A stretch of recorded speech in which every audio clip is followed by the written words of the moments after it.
Hi everyone, welcome to my channel pharma Gurukul 563। This is DR चेके मौर्य। तो आज हम लोग स्टार्ट करेंगे सेलिकॉक्सिब कैप्सूल के बारे में।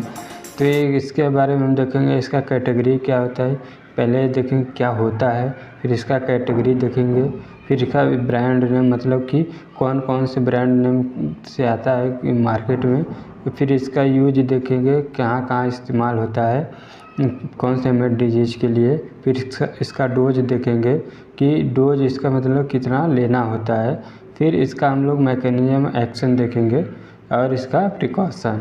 तो चलिए स्टार्ट करते हैं सेलिकॉक्सिब के बारे में। तो ये जो मेडिसिन होता है ये जोड़ों के दर्द, गठिया रोग के लिए यूज किया जाता है। ये जो होता है ये दर्द बुखार में भी इस्तेमाल किया जाता है। ये अब मेन याद रखने लायक बात है कि इस दवा को बिना प्रिस्क्रिप्शन के नहीं लेना चाहिए, मतलब कि ये विदाउट डॉक्टर के सलाह के नहीं लेना चाहिए।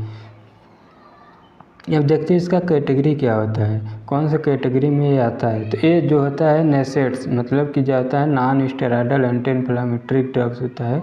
ये जो होता है ये माइल्ड टू मॉडरेट पेन के लिए यूज होता है, मतलब कि ये जो दर्द और सूजन रहता है बुखार उसके लिए ये इस्तेमाल किया जाता है। अब इसका देखते हैं ब्रांड नेम, कौन कौन से ब्रांड नेम कौन कौन से नाम से आता है मार्केट में। तो पहला आता है सेलेटॉप करके, फिर साइनोरा, सेलिब्रैक्स, सेलिडॉल और जाइसेल। ये आपको ब्रांड नेम मिल जाएगा आपके मार्केट में, जिस नाम से मिलेगा आप उस नाम से ले सकते हैं। अब इसका यूज देखते हैं कहाँ कहाँ इस्तेमाल होता है, कौन से रोग डिजीज़ के लिए। तो इसका पहला इस्तेमाल होता है बुखार के लिए होता है, फिर टूथ पेन मतलब दांत में दर्द होता है उसके लिए ठीक करने के लिए यूज होता है, इन्फ्लेमेशन कहीं पे सूजन आ जाता है उसके लिए जो इस्तेमाल होता है, ऑस्टियोआर्थराइटिस क्या होता है इसके बारे में मैं फुल वीडियो बना दिया हूँ और आप जाकर प्लेलिस्ट चेक कर सकते हैं डिजीज एंड इट्स ट्रीटमेंट, तो उसमें पूरा इसके बारे में बताया गया है। तो ये जो होता है ऑस्टियोआर्थराइटिस क्या होता है ऐसे देख लेते हैं। तो ये जो होता है ये जो हमारे बोन्स होते हैं उनके जॉइंट में जो हो जाता है, ये जो हमारा कार्टिलेज टिश्यू होता है वो नष्ट होने लगता है तो ऑस्टियोआर्थराइटिस कहते हैं। तो वो होता है और रूमेटोइड आर्थराइटिस भी उसी मिल जाएगा आपको। फिर बॉडी पेन मतलब जो शरीर बॉडी पेन में दर्द होता है उसके लिए भी सेलिकॉक्सिब का यूज करते हैं। आँख घुटनों के दर्द के लिए भी यूज किया जाता है सेलिकॉक्सिब का। अब इसका साइड इफ़ेक्ट्स देखते हैं कि हम लोग को खाने से क्या क्या साइड इफ़ेक्ट देखने को मिल सकता है। तो पहला वोमिटिंग आएगा, उल्टी हो सकता है, अपच की समस्या आ सकती है, पेट में दर्द हो सकता है, दस्त मतलब डायरिया हो सकता है और पेट फूल सकता है और दिल में जलन मतलब जो जलन होता है हार्ट में वो हो सकता है। आपको साइड इफ़ेक्ट देखने को मिल सकता है। अब देखते हैं कैसे काम करता है हमारे बॉडी में। जब हम लोग सेलिकॉक्सिब लेते हैं तो बेसिकली ये क्या होता है, ये एक दर्द निवारक दवा होता है जो कि दर्द को ठीक करने के लिए यूज होता है। ये जो होता है COX-2 इनहिबिटर कैटेगरी में आता है।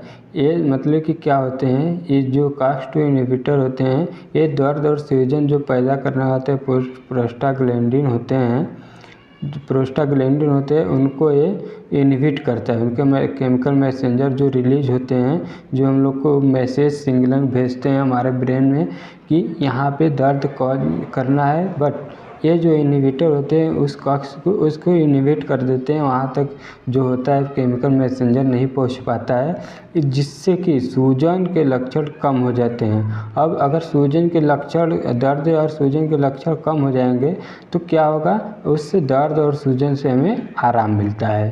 तो ये हमारा हो गया कि कैसे काम करता है सेलिकॉक्सिब। तो अब इसका देखते हैं कि प्रिकॉशन मतलब कि उनको नहीं लेना है और जो ले रहे हैं तो उनको क्या सावधानियां बरतनी होगी। तो जो ले रहे हैं तो उनको ये देखना होगा, पहला देखेंगे कि जिनको नेसेट से एलर्जी हो उनको ये दवा नहीं लेना है, या जो ले रहे हैं उनको डॉक्टर से सलाह लेना चाहिए। नेसेट्स क्या होते हैं, वो जो non steroidal anti inflammatory drugs होते हैं जो कि हम लेते हैं कि दर्द और सूजन को ठीक करने के लिए। अगर हमको इससे एलर्जी हो रहा है तो सेलिकॉक्सिब को बंद करना है और डॉक्टर से जब सलाह लें, और हो सकता है इसके वजह से दूसरा मेडिसिन आपको प्रेस्क्राइब करें। फिर हार्ट पेशेंट को ये दवा लेना है, अगर ले रहे हैं तो जाकर डॉक्टर से सलाह लें क्योंकि इसके साइड इफ़ेक्ट्स भी हो सकते हैं। और किडनी और लीवर के जो मरीज़ होते हैं उनको ये दवा लेने से पहले डॉक्टर से सलाह लेना चाहिए। और फिर क्या, जो अल्कोहल ले रहे हैं उनको भी ये दवा लेने से पहले डॉक्टर से सलाह लेना चाहिए और अल्कोहल बंद कर देना चाहिए। तो ये हो गया हमारा कि सेलिकॉक्सिब क्या होता है, इसके बारे में हम लोग देखें। और जो एक और होता है कि अगर किस प्रेगनेंसी में भी इस दवा को नहीं लेते हैं, और इसमें ब्रांड जिसका डोज देखते हैं तो इसका डोज होता है 100 से 200 mg जो रहते हैं टैबलेट, उनको BD लेना होता है। और फिर जो मैक्सिमम डोज होता है मतलब कि 400 mg के जो होते हैं उसको पर डे एक बस टैबलेट लेना होता है। तो ये हमारा हो गया कि डोज क्या होता है। तो ठीक है, थैंक यू, यहाँ तक बने रहने के लिए धन्यवाद। और वीडियो अच्छा लगा हो तो प्लीज़ कमेंट और लाइक शेयर कमेंट कर दीजिएगा।